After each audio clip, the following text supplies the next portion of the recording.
Papa, maman, mbote na bino, sango malamu yango omoni na mesa, ba visa kili wenze ba visa nde agence Smart Consulting, bosa na biso confiance na $500 ya pamba, ozo matavion, ozo kende Turquie, tembeza te bino bozo mona ba visa yango etandami, kutu mususu ezoya deja ba visa yango awa tozande na lizi baya ba visa, boya ebeli bosa na biso confiance. Na $500 ya pas na Smart Consulting au Kenya Turquie. Bon, nous on va doute, pas douter. Awa na agence Smart Consulting, ils ont assurance, ils ont rapidité. Ozola na camarade, cousin, ils ont blague tes en notre côté, la réalité. On a pris un check doute le roi yo, le check paiement on l'a rangé, on s'est retrouvé dans 2 semaines, on dit bah papier check vraiment agence Smart Cosmétique. Thomas, Talandenge, ba visa ici Koye Belé, à une agence de voyage Smart Consulting. Na $500 ya pamba. Ok, na yomboka papaya. Peuple congolais, mbote na bino, tous les cas qui déjà mal à liboso, ou la deuxième fois tous les cas les sous ba visa ya moyo, ya tout visa ya Canada, la fois passée sur le bac qui pour la Turquie. Les lots yango ils à Canada $500 ya pamba ozo voyager ozo ke le Canada tourna yo pe ezali les Canadiens Smart Consulting tous en Rompo Willery $500 ya pamba au voyager OK na yo Canada OK kotanga to OK tourisme tozo zela yo boya ebele na $500 ya pamba bokei na bino na Canada. Merci biso to kolembate kolobati l'agence de voyage à l'Okuta bako pakatambangu Smart Consulting bazabana Smart Consulting. Merci. Vendredi malam on a congolais sur le prix de paix. Vendredi on a congolais d'un seul côté, on a congolais des pères et des mères on a des cognos sur la République démocratique du Congo comme seconde patrie pour la bango topé sibinombote. Vendredi 14 octobre 2022, République démocratique du Congo, héritage, la famille Tshisekedi, la famille Kabila, la famille Katumbi, la famille Bemba, la famille Kengo, République démocratique du Congo, héritage, la Congolais Nyonso, même Oyo, Nano Kutuba Zouata, Mokozité, ata chef de quartier, dans les bottes na bango, beba Kemboko, Zaka héritage, ya bango. Il y a une prorogation état de siège de Salamaki Mokolo à lobby dans l'Assemblée nationale, état de siège prorogé encore une autre fois. Pendant ce temps, Bounagan a toujours entre le mai à M23, Batoba Congolais, Bakomikotanga 123e jour. Oyo Bounagan est là beaucoup à M23. Nous espérons que Ndenge information aux Ndenge passation à commandement Salamaki Mokolo à lobby entre le chef d'état-major sortant, le général Célestin Mbala, le chef d'état-major entrant, le lieutenant général Christian Chiwewe. Nous espérons que cette fois-ci, commandement et que ça m'a mingi makasi pour récupérer Bunagana. Pour Salamaki en présence du chef de l'État dans la cité à l'Union africaine. C'est qu'on a payé passation à Salamaki. Et bien, Bangongo, défilé Moué Salamaki, na souka cérémonie. Na Bangongo, moi, na soudé Zagel Lengi Nakala. Tango Zoka, les rayés Salama avec les Sengozo Tosama. Aux armes, gardons, vous, on bateau, baye bien, on va na bavu na souka. Na bateau, quoi, papier mandé, baye bien, on est zagoza. Et quand on est dans la Lengi, à cause na soda. Les lots, qui sont politiciens, Naba Congolais pour la plupart ceux qui s'en prennent na ba caisse à l'état ceux qui basent les kanaka le fungula ba finga bana moko bo etala bango bana ba soda ceux qui basent les kalibosa ka koloba ba bana ba so ba bana ba soldat te bana ba soda ceux qui basent les kalibosa ka kabila basent les kaliboso ya nini ba bana ba soda monete zo sale ma wana za lengisiko ya armée yangwana aux armes gardables armo pied musique voilà ba donc wana bezo ka lengi ya kozala moi na soda donc eza makambo tokola ki nango za maneti ne bazo boaka lokolo wana merci papi maneke ne bazo boaka lokolo wana ezali esengo moko na ndenga mokete surtout muto azo commander azo kango esengo. Je me rappelle mon enfance, je répétais toujours réyo papa zo sala na koya pe na tangi kombo na ngai la répéter yango on rêvait tous un jour être militaire. Nzamba décidé autrement mais za esengo militaire américain balobaka de guerre se succède mais l'âme du soldat reste éternelle. pesi makasi na bana nyonso ba soldat o moko société congolaise dénigre ka bango na pesi makasi na bango eloko moko te pozala na kondimete ba papa na ba parents na bino basala ka musala makasi koleka batake kele chaque jour na sola malasi ebele moko soldat ebite moko na chaki parfum za na front na basala ka musala makasi ya ko battre l'intérieur pozala ka fier oyo boza je suis fier d'être un fils militaire je suis fier. Alors, bah, officier, fier aux fils d'un militaire, officier, autre, fier. Je me rappelle, guerre à 80 jours, mon père a été sur terrain. Donc, tout ça, Moko, Naïsengo, Yamakamboana. Tout ça, qui est pour rassurer ta décision. Mais les Kamba Koulouna na Kinshasa, mon évoilé de Rami, qu'on va Makamotsimbi Kinshasa. Makamba Koulouna na Kinshasa, député provincial Eric Boukoulou, a sali question avec débat adressé à la ministre provinciale et intérieur paix à population. Donc, bazo zelaye, tous la mon colonie va inviter dans devant l'Assemblée provinciale. Mais c'est le ministre intérieur, il y avait le province à Kinshasa. Kinshasa, tu vas y avoir un combo na yote. Moins de 100 kino, il y avait combo na yo ministre intérieur, il y avait la Kinshasa. Donc, moins de 100 kino, il y avait combo na tu peux y avoir moussala na yote. Tu vas y avoir plus ministre provincial et ministre national et intérieur. Mais yo ba kino, ba yebi. Même bato ba zinga na yo, ba yebi combo na yote. Ba yebi combo na yote. Mais c'est le vice-gouverneur. La ville province de Kinshasa, bana kingaba ba yeko funda yo epana ngai.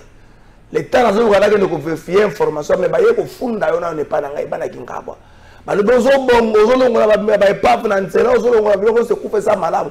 Mais na balabala na yo entrer na ngo moko za mwa malamu te. Mais le vice gouverneur avato ko na phase wana ngana yako biso bakambana kingaba ba yeko bisangai.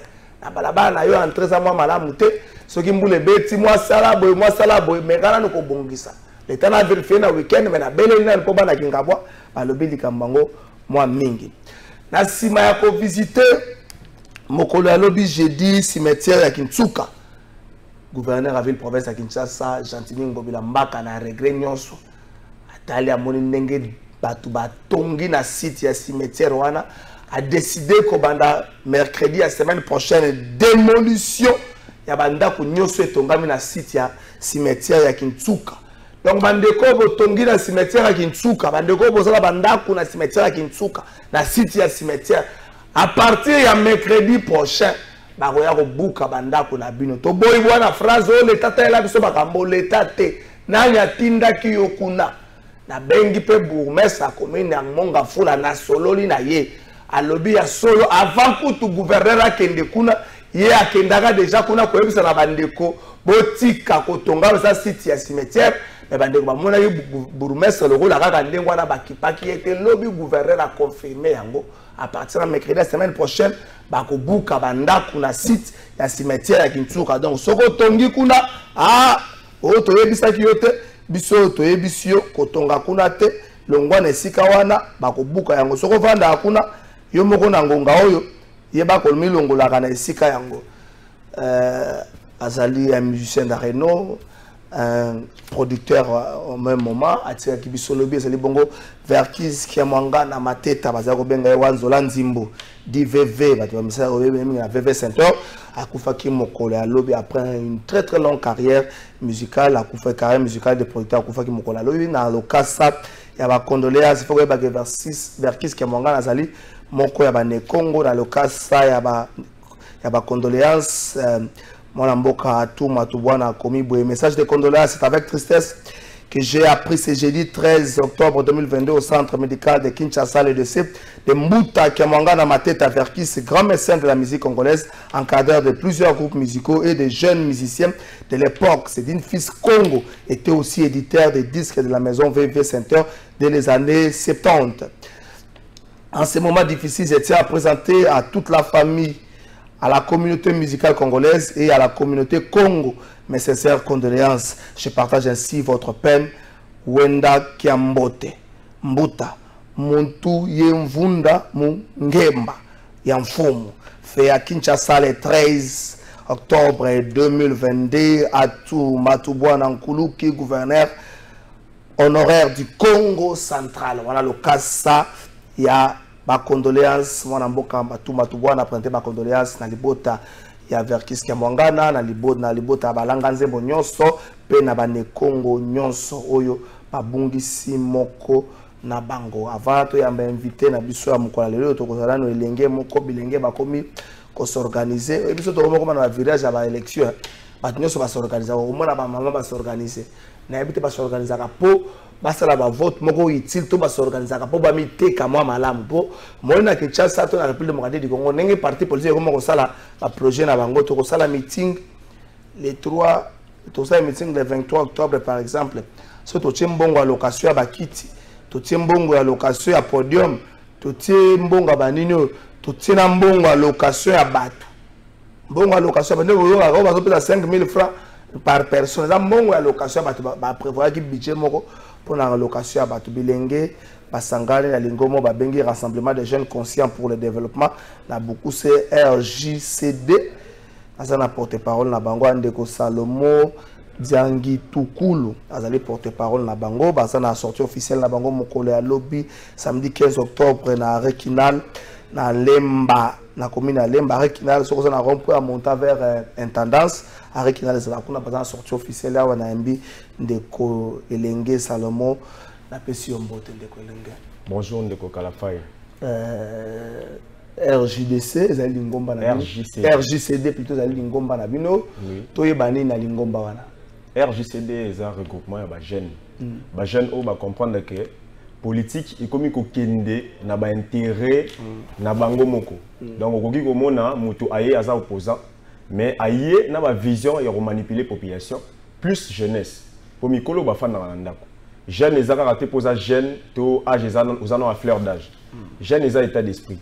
Quand on se dit que je peux c'est que wana oza jeune donc on sala quelque chose pour la nation pour la mboka na donc il y a un moment que biso ba ndeko ya RJCD to sala sortie officielle na biso lobby le 15 et samedi na intendance na salle Bataclan donc bana ebele plus bana pe ya campus ba yebi makambo tozoloba donc lobby na Bataclan sur arrêt Kinal pembeni ya intendance donc na commune Lemba baya bayoka ba valeur pour biso tozo prendre ka ba valeur de comprendre na bino bozo listango nini Asbel non les associations sans but lucratif Asbel hein oui bokamba mi na nani tokamba mi na président Jérémy Momeka on appelle Simbote Sikazali oyebi ke bilenge ba umela kate na kozala sika moko kozala bine sika moko boko umela te mbala moko ko panzane ko ya mwa rapide otangi kombo na biso toza bilenge kaka te mais bilenge oyo ba yebi o bazali ba jeune conscient. Donc so moni bona conscience te bo panza.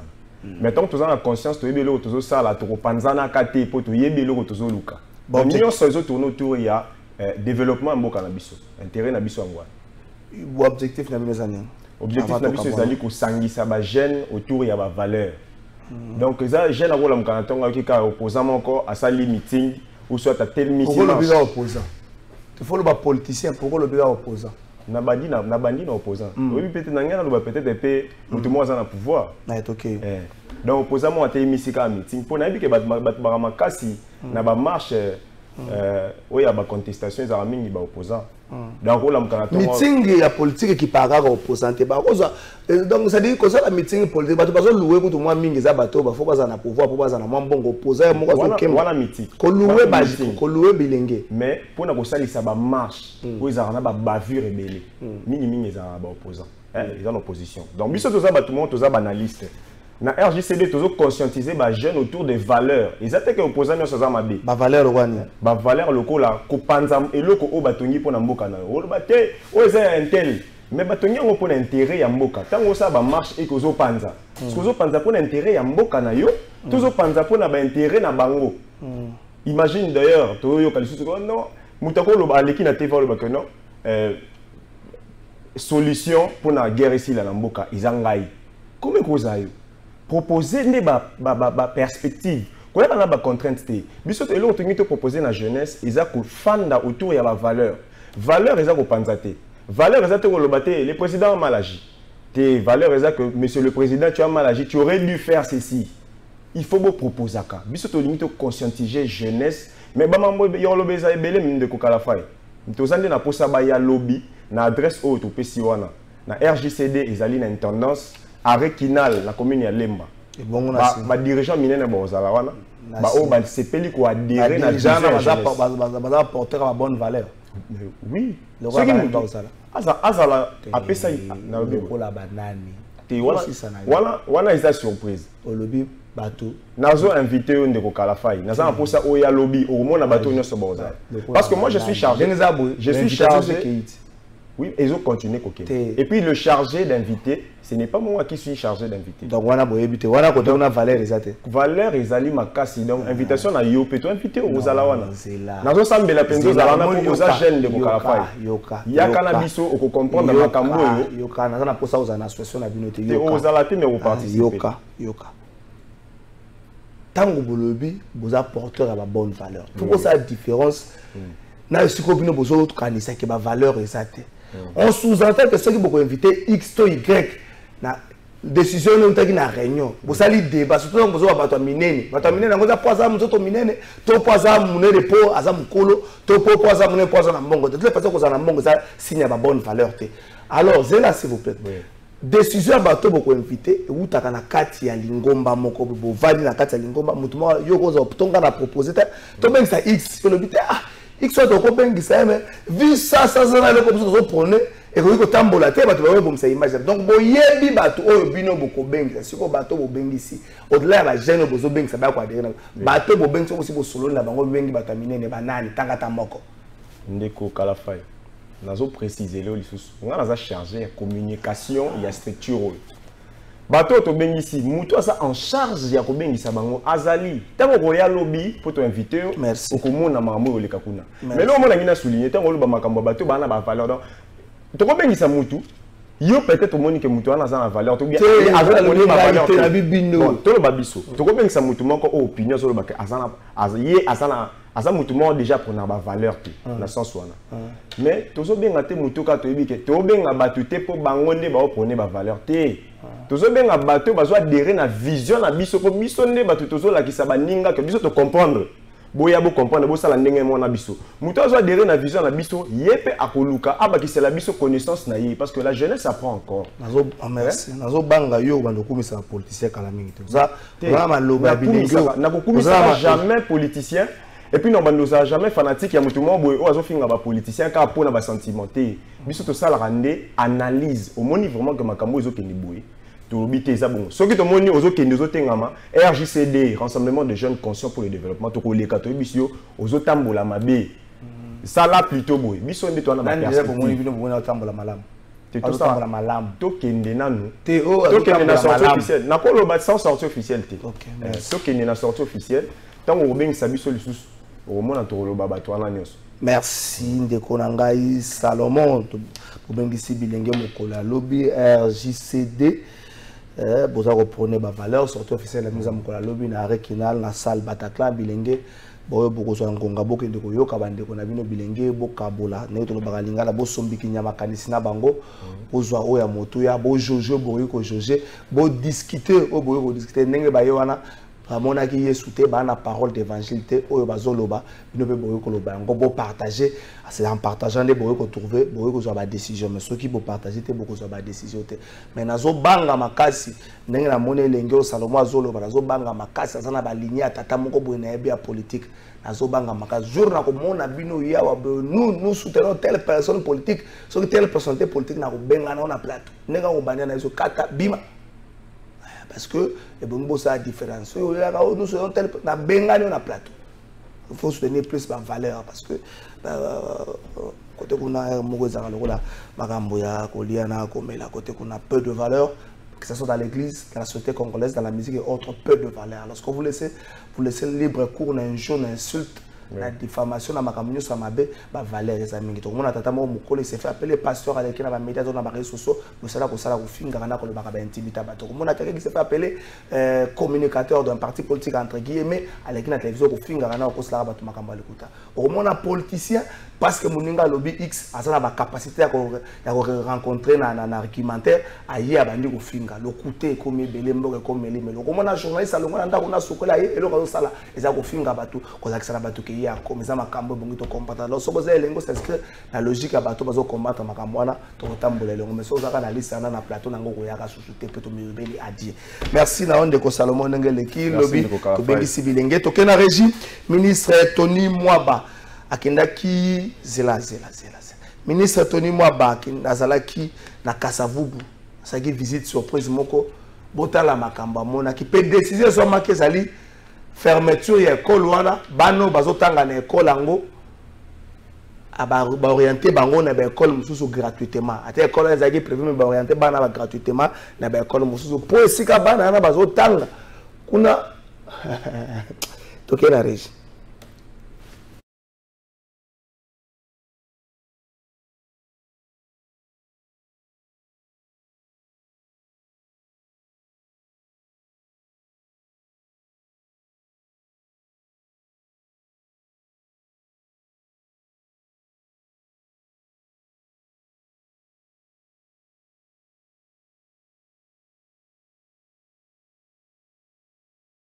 L'école appartient à un certain Alain Bosseleka, situé au croisement des avenues Bongandanga et Chaba, dans la commune de Kasavubu, province éducationnelle de Funa à Kinshasa. L'école organise les cycles primaires et secondaires. Elle est installée dans un immeuble inachevé de 3 niveaux et ne loue que quelques locaux au 3e étage qu'elle partage avec des ménages. Un escalier sans garde-fou, pas des lieux d'aisance ni de cours de récréation. En cas de récréation, les élèves se récréent. Bon, j'utilise que ici. Ah, vous utilisez ici. On discute avec les habitations, tout ça. Au cycle secondaire, le complexe scolaire organise 8 sections dans 7 locaux de 2 mètres carrés. Les élèves de pédagogie, commerciale, électricité, littéraire, mécanique générale, tous ici réunis. Le chef d'établissement ne dispose d'aucun document administratif. Ça, c'est les primaires. Dans un local de 2 mètres carrés, sont rassemblés au cycle primaire les élèves de toutes les promotions. Ils sont au nombre de 14, de la première primaire jusqu'en 6e.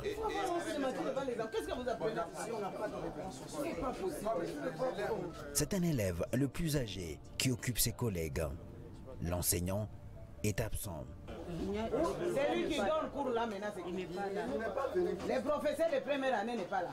L'enseignant de deuxième.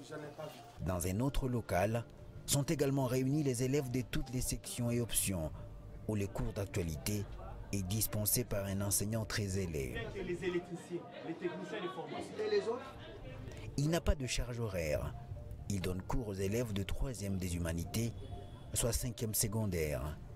Ils ont maintenant les cours d'actualité tous, toutes les options? Ils sont de toutes les sections: électricité, coupe-couture, latin, philosophie, mécanique, commercial et gestion. Les élèves n'ont pas d'horaire. Mais pour un cours de physique, et les autres sont des observateurs. Pour ceux qui en ont, ils subissent la disponibilité de l'enseignant présent. Pour la coupe-couture, 2 enseignantes sont trouvées sur place. C'est la 3e ou la 4e? C'est la 4e. Mais la 4e, ça c'est quoi? Excusez-moi. C'est l'exercice technique. Avec qui? Vous devez le faire avec qui? Pas de machine à coudre dans ce qui est présenté comme salle technique. Conclusion, l'école est non viable. Décision, elle doit être fermée et les élèves déployés dans des écoles viables. L'école sera fermée et ces élèves, on va les orienter ailleurs. Alors demandez au promoteur de faire autre chose. Très vite, l'instruction est donnée à Madame le secrétaire général et à l'inspecteur général pour apprêter l'arrêté du retrait d'agrément. Entre-temps, le directeur provincial de l'EPST et l'inspecteur provincial principal de la FUNA sont instruits sur place de prendre toutes les dispositions pour ne pas sacrifier l'éducation des enfants. Les provèdes, les inspous. Vous n'avez jamais fait une descente sur terrain pour faire ce constat? Voici pourquoi le ministre est revenu sur son instruction de voir les provèdes, les IPP, les DIPROSEC sur terrain pour vérifier des pareils cas qui sont certainement légion dans beaucoup des provinces éducationnelles.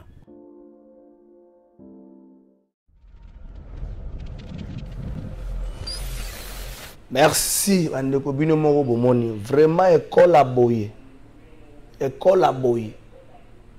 Ce qui va le biote, namoni batumso bazolo bo ministre ya akangi école ya tongi nini. Vraiment, esika bana bato bazotanga parents opesi mbongo hiyo osali inscription mwana o iyo mais tala pesika na école wana omona mwana première primaire deuxième primaire troisième primaire quatrième primaire cinquième primaire sixième primaire ba na salle moko au mwana première primaire aza apprenant yebina na l'autre côté mais boko côté na salle on a pas tanga nini so mwana sixième oyo sa tanga ki aza na confusion bitoto tala makambo donc école ngo moko boye mwana na école so kutana mutu azoka solo mutu azo lamba tala école donc ozo mona mwana muke ya première primaire mukoyo ya sixième primaire na gata sala donc so le bio ande ko ba parents c'est vrai esengeli bana batanga déjà na école primaire azo kamwa bande ba parents batie na école primaire gratuité ezali batie bana bango na condition ya boy na école à beau de là à condition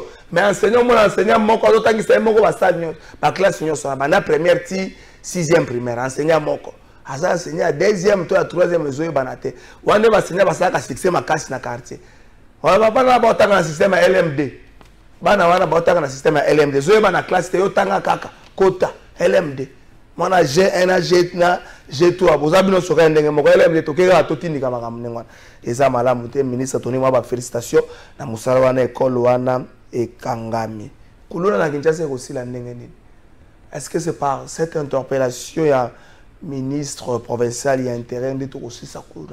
Est-ce que après cette histoire il y a policier Saddam la population s'est approprié l'idée à dénoncer Bissala ya bandeko wana.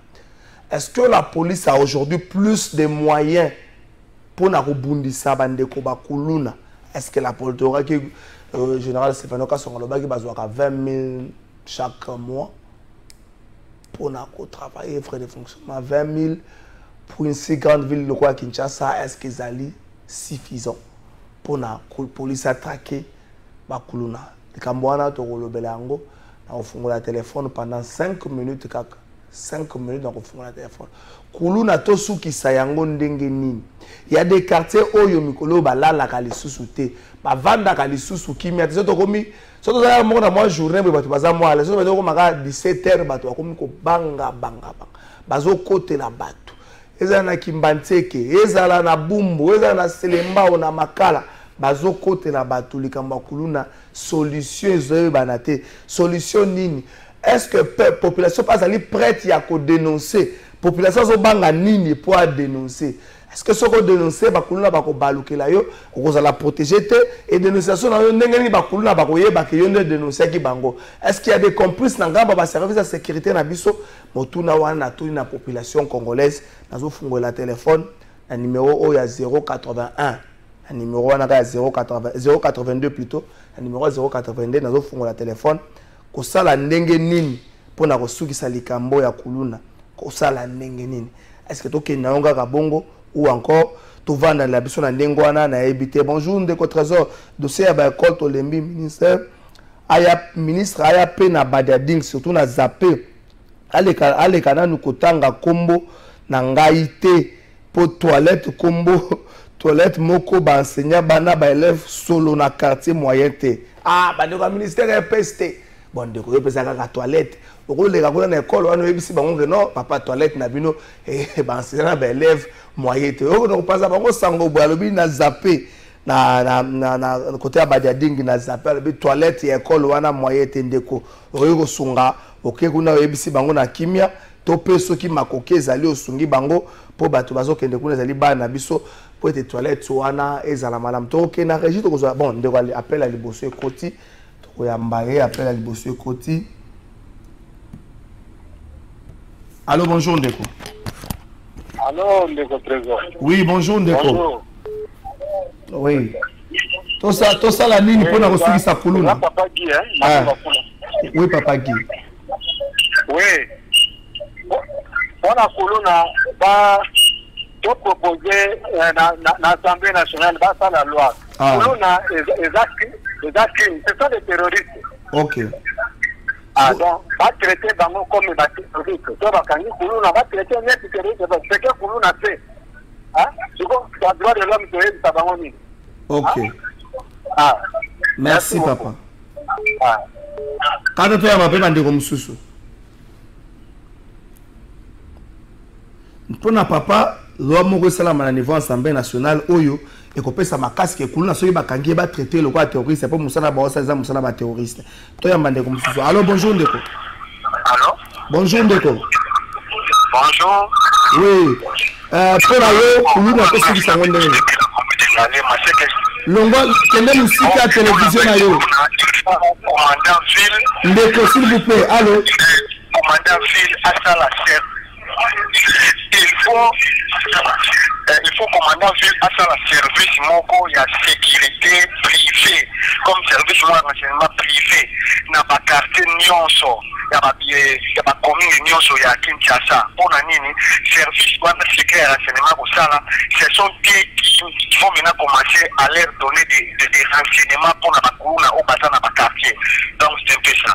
Merci Ndeko mesoko bengi fozonga ka musika à télévision na yo pour permettre na biso to yo kayo malam pona Ndeko yo commandant ville à la service moko il y a sécurité et renseignement dans chaque commune dans chaque quartier service ouais en mission il y a coupé ça comme information et pas il y a un service compétent pour na ko traquer bakulu na toujours appel mususu. Allô bonjour Ndeko. Oui bonjour Ndeko. Bonjour papa bengi à Pasa Bayadinga. Oui Ndeko na Bayadinga. Omoni mamba kuna d'abord complicité zami na la police. Que toke na phase ya traitement Ndeko na toke na phase ya traitement to tika makamba complicité wanto bandaka ko bandela ka makamba. OK, problème boso bozwa ka général Kanyama yenda di secret la police wana tena bakambo tali bakuna. Merci. Moni sobi azongi ozamala. Merci. OK, merci. C'est pas Ndeko vraiment to kene mingi na phase ya ba solution to tika na ba phase ya o eza complicité eza boza to kene mingi na phase ya ba solution. Allô bonjour Ndeko. Allô bonjour. Bonjour Ndeko. Bon, moi c'est juste pour concrétiser un peu celui qui vient avant moi. Ça m'a canissant de préférence. Il ne faut pas que Kanyama rentre puisse à côté Amir, image, il y a pouvoir, il y a Félix Tshisekedi. Ça c'est de 1. Ce que m'a canissant ça nini. De 2, c'est que je propose Ezaka que va infiltrer Kaka, Bakulu Nawana na police. Point barre. OK. Ça sera la solution. OK. Merci. Merci Ndeko. Allô? Allô? Allô? Oui.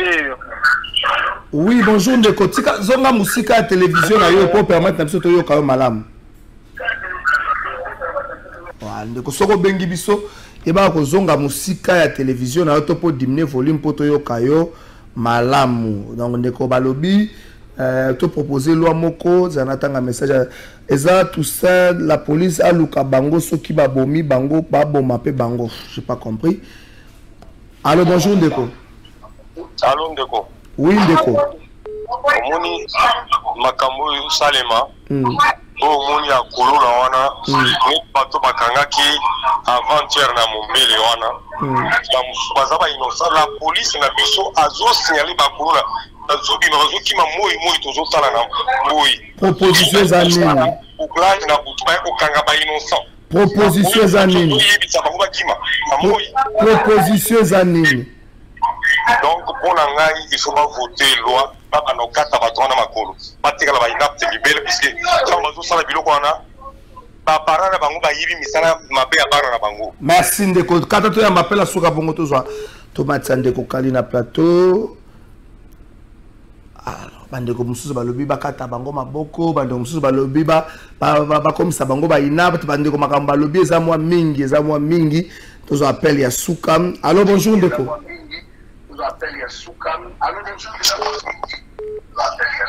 Allô.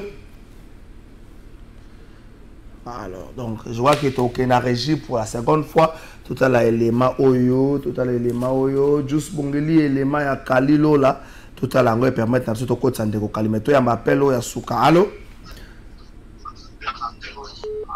Allô papa. Oui maman bonjour. Bonjour papa, na lobi boye, on en paye. Au memi bango na stade, ndenge makaraki bango ebelo, ke na bango na stade bomi bango. Aninga, bango zwa somo, parce que tozo pe mate. Merci maman. Par contre, bato ba service en sécurité tango bozo sala ba bay, ero bozo la nemse, bozo ka maka peuple azolo banga na zolo belo ko moko te population. Allô, bonjour. Allô? Bonjour papa. Bonjour, parce que la proposition n'est pas aussi que ça coule na Kinshasa. Bonjour, très bien. La lobby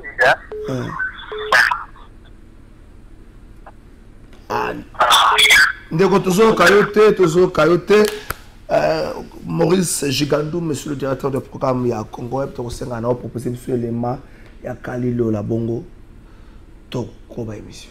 Cadre toujours, il y a 62 ans d'indépendance, il y a République démocratique du Congo, mouvement des défenseurs de la République M2R en sigle.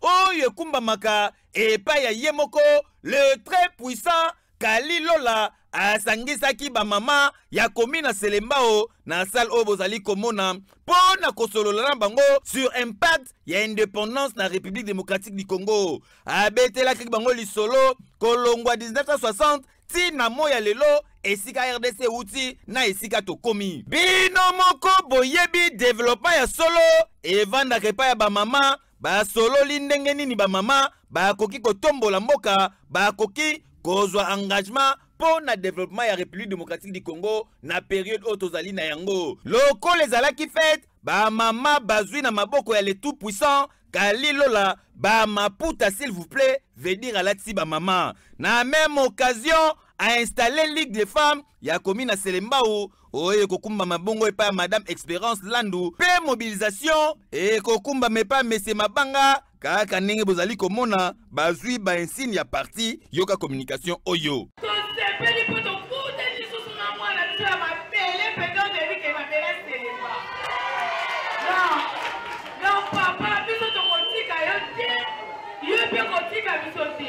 yango biso toyeyi tosamba mama selema kitoko soki mama selema komi kitoko ya mibali wana bakolanda bino mbangu bacomprendre ke te eza mobali moko asalaki bino bozala kitoko. En tout cas, Tikana Ebisabino, mouvement des défenseurs de la République M2R et lobby bolongwananzela po bango baye kozongi sa pendule à l'heure ndenge balobaka na français ba ko soutenir chef de l'état son excellence Félix Antoine Tshisekedi Tshilombo na ba action na yenyoso tala les tout. Merci Maurice Gigandou Bandeko. Aïe aïe aïe, les camarades coulent to baika 5 minutes mais to l'exi 5 minutes. Ba appelle les côté bele Bandeko moi to continuer ko yambeza te bongi to solo la. Bana malue canapé sibino mbote bana ya malue canapé sibino mbote bolobi na avenue Nzolana. Musala babanda esila kaka bongo bakozizoka ke boyoki makambo population senga pona kosukisa kuluna ndeko moko lobi proposition ya loi moko na niveau assemblée nationale oyo traité bango lokola ba terroriste wana ko permettre peut-être banso ba création ya service moko na niveau de service moko privé na niveau chaque commune chaque quartier oyo bana ko pesa ba renseignement ba lobi retour à général kasongo ba muso ba boy retour na ye ba muso ba lobi ba bango na stade ba beti bango masasi ba muso ba lobi ba komisa bango ba inapte et qu'on permette à ce que ma campagne soit un déco Kalilo la pression mbote. Mbote ndeko trésor. MDR comment parti politique? Bon, tous en processus, mais jusqu'à cause du contrôle on est encore ONG. Vous avez encore ONG. Bandeko MDR na pesi bango mbote. Bandeko MDR surtout na Kabambare bandeko MDR na pesi bango. Mbote yo ki makamba congolais bazolo ba pona bakuluna c'est vrai vraiment la retard même. Ceux qui makamba kino bazolo ba congolais bazolo ba pona bakuluna. Ayoki yango oyebi général Kasongo on a pesi mbote. Ça c'est un travail pédagogique à général Kasongo. C'est un général oyo a pesi lelo envie moko bona la police va comprendre que il y a une méthodologie aussi pour traquer les bandits. Permettre ngana zo ndeko et appel ya libanda. À 2-3 minutes. Moi, ça c'est comme ça que Simba a zappé na WhatsApp, espérons qu'il appelle les bien. Allô, bonjour Ndeko. Allô. Oui, bonjour Ndeko. Allô. Aïe, aïe, la connexion ça m'a mobile bon ok. Donc c'est la méthodologie. Comment qu'on traquer Bakulu Nawana. Ce sont aussi des gens oyo Baza important pour notre pays. Ok. Baza important, mais et là que sali bandeko, faut aussi c'est le social où président Fachi a hérité et va prédécesseur naïe. Non, est-ce que la minute c'est là bandeko. Il y avait poussé que toujours bakulu na belé général quand il y a un système il y a kuboma bango mususu avec un système vraiment en fait ils ont une méthodologie naïe mais avec général Kasongo ils ont une méthodologie oyo à d'autres en place de travail naïe en place pour la bakulu na on a déjà exemple bakalemaka cc au moins que awa bazai bakulu na manakalmaka cc aujourd'hui ils sont des personnes très importantes oyo bazo même besoin de leur coller les lots le social ils ont matamuke muke à cause aussi de ça kanemaka c'est wana o bazaki koluna awa bake kuna bakomi ba personne o baza tellement importante et de la même façon o bazalelo awa solution ezali kaka ya ko encadrement vraiment ba koluna wana koboma droit de l'homme ezali droit de l'homme ezali na minute o koluna kata koluna sa mabego droit de l'homme a hôtel maté mais ce qui la police est kotina jewana ya koboma droit de l'homme a hôtel. Il s'agit maintenant que biso otozali ba acteurs otozali na population ngo nanzela otozali na ba kolona yango wana la population c'est un moment de dénoncer c'est ça là encore c'est un danger parce que oyebi que kolona en place boye au lieu de dénoncer au bangi parce que koluka yo après au lieu de dénoncer pas biso ba otozali ba to ba encadreur ya ba kolona ya ba kolona wana ezala ba tunini bon dénoncer pas na biso pour que biso tos occasion nini ya okutana bango to so na bango ils sont importants. Conscientiser bango. Ils sont importants de parce que non. Comment tu lichette d'abord, il y a un moment ici où le personne qui a $100 munduki $100 munduki. Alors c'est la même façon aussi bakulu na wana il faut que non, il faut que non de trésor. Il faut que nini eux pour ça bango bakoma na point wana parce que ce sont des humains. Mais au moins vraiment kazo kata mutu nzoto mais nini e pour ça vraiment comme on a point wana. Moi je dis c'est aussi la responsabilité aussi de l'église aussi. Nous devons prier dans des sens bien. To prier kaka te bato boko pambwa maboko mata mais pendant que kuluna azali pe na posa prière wana pour que atika. Ce sont des esprits. Ce sont des esprits. Il y a aussi une méthodologie ya ko benda bango vers nous que tout sur na bango malamu que tout encadrer bango. Il y a plusieurs possibilités. Et moi je pense qu'il y a la possibilité à MDR, tu as déjà un processus pour que tu encadres les bandits. Ils sont vraiment utiles, que tu ramènes encore dans la société et dans le bon. Espérons que vous savez, Manzamba peut s'habiller makasi, boina pe maele, otambola na bango na ndenge singeli. Yo zayi mingi, vous avez un plateau ko défendaka ou ko soutenir l'équipe sortante ya SNEL. De votre trésor. Moi, de trésor. Nous sommes une ONG. Tozali ndenge moko na ba ONG tout na bomona kabalusha banini, tozali surtout na même travail. La seule différence c'est que tozali mouvement de défenseurs de la République. Nous défendons tout ce qui est bon pour nous protéger le patrimoine ya RDC. De trésor, ceux qui ont de trésor tozali na responsabilité moko na pays, to monique au sa malamu. Nous allons te soutenir. C'est ça nous. Sans demander l'argent, sans demander quelque chose, mais te soutenir de façon que tu surveilles pour Moussala en haut, aux alliés un avantage à payer. SNEL aux alliés, Société nationale d'électricité. Ou qui bien national, ça dit, ça appartient à l'État congolais. Ça appartient d'abord à l'État congolais. SNEL, ils allaient n'a pas volé belé, ils ont volé même sécuritaire dans SNEL wana. N'a volé sécuritaire, ceux qui m'ont lu les alliés. Le trésor, Munguna Okota facilement. D'abord, je pars d'abord pour remercier le chef de l'État. Je compris que Fachi a vraiment manager, Aza Mutoyo, c'est ce que le Congo avait besoin. Aïe, on chasse à l'homme. Tant que a tiki équipe Oyo et travaillé, équipe sortante à SNEL et travaillé pendant 4 ans. C'est pour dire que Fachi a mon expertise aux alliés qui n'a qu'à comité wana. Là, ce que le Fachi a sali pour vous démontrer que Fachi a eu une expertise aux agents SNEL et a beaucoup qu'on déranger en haut. Le DG de la SNEL avait un mandat de 5 ans. Le DG Jean Bosco Kayombo. Il a respecté le mandat, il a travaillé, il est sorti tête haute et par la grande porte en finissant son mandat. DG Kayombo a révoqué. DG Kayombo, IGF a kangi na moyibi. Preuve année que dans la société, nous sommes IGF et l'équipe. Ce qui a commis après 2-3 mois, il y a déjà à la justice. IGF a sali 2 ans dans SNEL. Il n'a rien trouvé comme astuce. Il y a un détournement. 2 ans dans SNEL. Caspar Luka, vraiment Luka. Et puis, il a trouvé 5 ans coquilles. Jean Bosco Kayombo est sorti par la grande porte. A Kokisi mandat il y a 5 ans. C'est comme ça la SNEL. A Kokisi mandat il y a 5 ans. Il n'a pas été sujet d'arrestation. Azaraki sujet, il y a détournement. Et abîmé par la grande porte. C'est un grand manager. Il faut féliciter. Et Fatih, le quoi, il dit que cette équipe qui est soutenue social sur le plan de l'électricité. Soutenue social. Mais oui. Mais ils ont un cadre social. Ils ont un cadre social. Quand c'est rendu au chef de l'État qui paie ça dans la population en 2023, il y a aussi la SNEL. DG Kayombo a initié un projet. A initié un projet. Il y a l'électrification, il y a mise à conformité à l'électrification en ville de Kinshasa. Ils ont déjà en voie. DG Kayombo a initié un projet à Kanluka. Au Mboula en Mboula, les Alam Lili. Les locaux Kanluka, Bazo Sepela. DG Kayombo a initié un projet à Mbujimai. Effectivement, avec son équipe. Il y a des équipes, il y a Makasi. Équipe Oyo. Il y a ça dit le Kuma Mokonzi Mboka. Amoni Mokonzi Kayombo a sali 5 ans naïe. Alors, non, 5 ans koki, paiement. Le col des équipes à Makasi.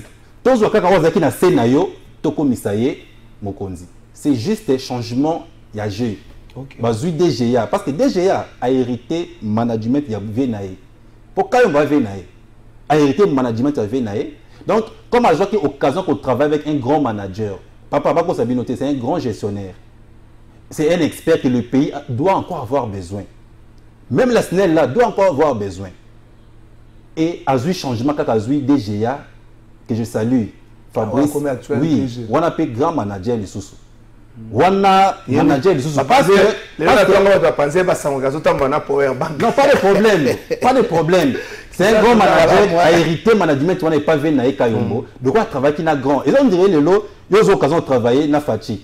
Il faut hériter quand le silence à Fatiwana, l'aisance à Fatiwana, c'est une façon de gestion naïe à la chasse à l'homme. Ils ont dit que Fabrice a hérité sagesse, il y avait Naïka Yombo. Fabrice a hérité gestion, il y avait Naïka Yombo. Je pense que la SNEL a la chance d'avoir Fabrice. Bazoui, le conseil d'administration, Ozaki administrateur, le plus doux et le plus vieux, très sage, dès qu'il se locale. Azaki déjà l'équipe Wana, va remplacer Mamako PCA. Baïko Zouabat, oh bon. Comme ils n'ont pas la maîtrise de gestion, hein, sous la gestion, on veut qu'ils se localisent. Tout la maîtrise de gestion. Tu peux être directeur de SNEL, mais gestion. La gestion, DTO, la gestion, il y a entreprise. Ça, je vous dis, tu peux gérer la direction, oui, mais il y a de la SNEL. Nous sommes dans un technique. Nous sommes chef de cabine. Au gestion, tu ne peux pas passer à la télévision dire qu'on peut la leçon par rapport à la gestion. On peut la leçon par Nani. Un élève ne peut pas donner des leçons à un maître. C'est un maître. Et le lot, si n'est pas CP là, DG abîmé par la grande porte, DG na bango azali kiwana, bazaki naye o abongi social na bango et chance na bango zali, bazui o azape sous manager mususu. Tala Fabrice à quoi qu'on change mon bébé dans SNEL. Oh, ce qu'a fait Soukaki, il faut combattre ça. C'est-à-dire, là, on a pas DG Fabrice, c'est ça que, au moins, c'est un garçon Oyo a eu trop. C'est un garçon Oyo a observé les travaux avec Naé et il a compris que c'est un manager. Et management, exactement, Makele dans le TV comme ça, Makele pas en c'est le silence. Et c'est ça aussi la force de Fabrice. Aïe, la même idée au Fabrice, on a fabuleux déjà SNEL. Déjà SNEL. On a fabuleux. Non, fabuleux. Aïe, pour hériter, quand la gestion, pour baser la gestion, on va gérer l'entreprise. C'est les 2G et les DGA, on va gérer l'entreprise. Et même gestion, on a, et on s'est continué et avancer encore. Et si quelqu'un vient qui a mis mal sur mon écolo, il est accompagné en haut. De façon que le projet tout haut, mise en conformité avec la Kinshasa est comme effectif. Et puis, projet Kanluka est s'il a réellement. Et puis, Mujimai, est-ce qu'il a réellement inauguré facilement Kinshasa? Et puis, on a connu ça, au moins, ils ont des RDC. La RDC sera un et indivisible. Et de la même façon, SNEL va rester une et indivisible. C'est-à-dire, Fabrice Aïe, il faut comprendre que, à cause de la paix menacée, pas te bêler. Mais à l'interne,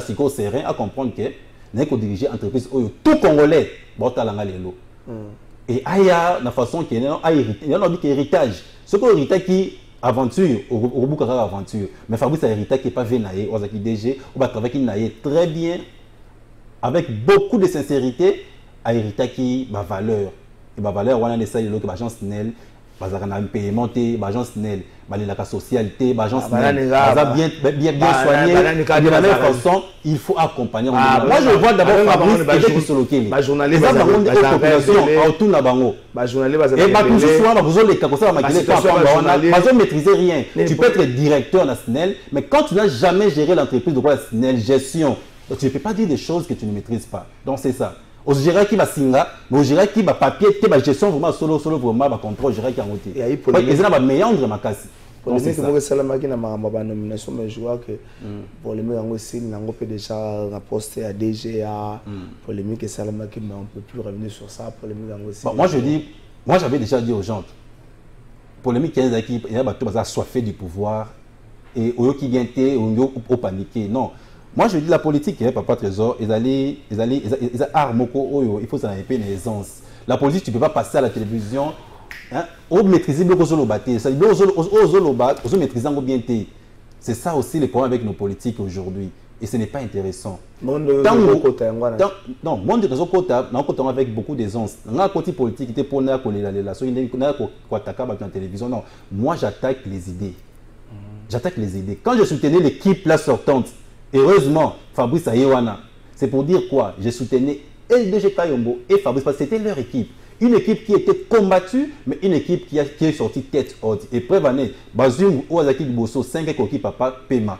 Et Bazum Sikoyo, Oazaki Nase, la commission pour dire que il y a des valeurs équipes qui étaient chapeautées par DG Kayombo, les grands managers, c'est ça. Ah, espérons bien. Pandeko, Nikambo de Fungola, téléphone pour moi 5 minutes, na Maramba Kuluna. Le qui c'est quand même moi tango to lobeli selon ko to tout nangai policier avait taki kuluna masasi na mombe le policier Saddam a kufité information moi pensant na ya que policier Saddam a kufi vraiment policier Saddam a kufité azana bombo donc ba tout monde ka montaye le kuna bango bazana posa ya moi makelele ba panzi sangana policier Saddam azana bombo bande ko tout na message wana je crois qu'il natangi likambo yango ndeko kali lola ko na politique eza bien ozokota na politique na village tozopoza na pembeni ya baélection ozokota poke na maponami oso congolais ba mama congolais ba tata ozokomisa ba no là bo changer pas sobota mata 5 fois oko donner là bo la fois pas sobota maki na makala turu okobota mana atana commune ya Kinshasa so kutana ba mama mwana biso mwana tobota abotama awa changer pas sobotama. Est-ce que vous pensez que la politique à Congo est moins lingité, surtout avec ce qui se passe, terrain politique, et ça moins terrain, mon le coup moins lingité, bon il finga yo pamba pamba, tata mon boy, garçon mon boy, finga rabattre belé belé, mais quand on finga yo finga docteur mon quoi que.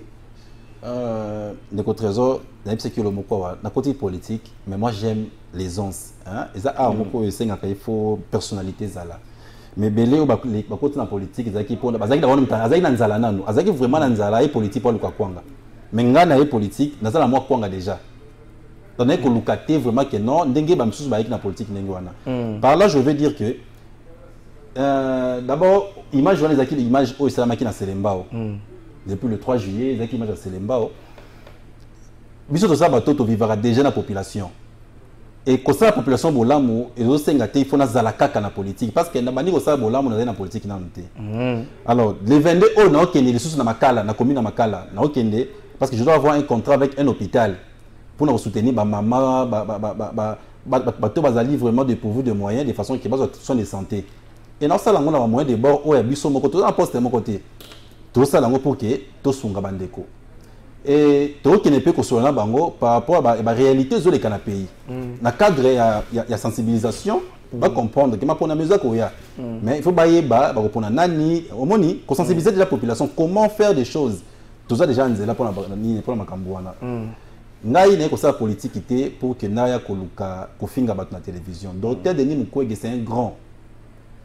C'est l'honneur de la RDC. Mais un jeune là, ce que la mouille en tant que boye, Kabelo moi sans pas mon l'équipe pour finir Denis Mukwege, moi je regrette. Et on part où avec cette politique? Politique, oh le Nazaki na Kabila, il est là dans un Tshisekedi parce que c'est Tshisekedi. Moi je dis, je commençais la politique active avec le président Tshisekedi. Et Ngakali, je reste vraiment loyal envers ce président jusqu'à ce que, même si assis ici pouvoir, Atikali, autorité morale à RDC. Moi, je reste.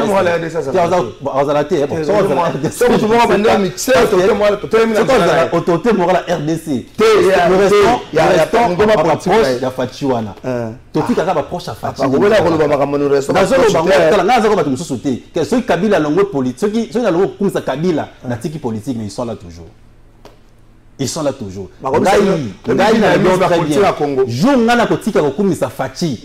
Comme je suis encore trop jeune, je laisse la politique, j'ai fait autre chose. J'ai des diplômes qui me permettent de vivre. Vous comprenez? Dans un poste, je reste loyal à président Fachi. Merci Ndeko Kalilo la taille ça les biso défaut. La funda pour na kosuki sa semaine bandeko na merci na bandeko na Kabambare. Ça qui spécifique merci na bandeko na Kabambare na ça.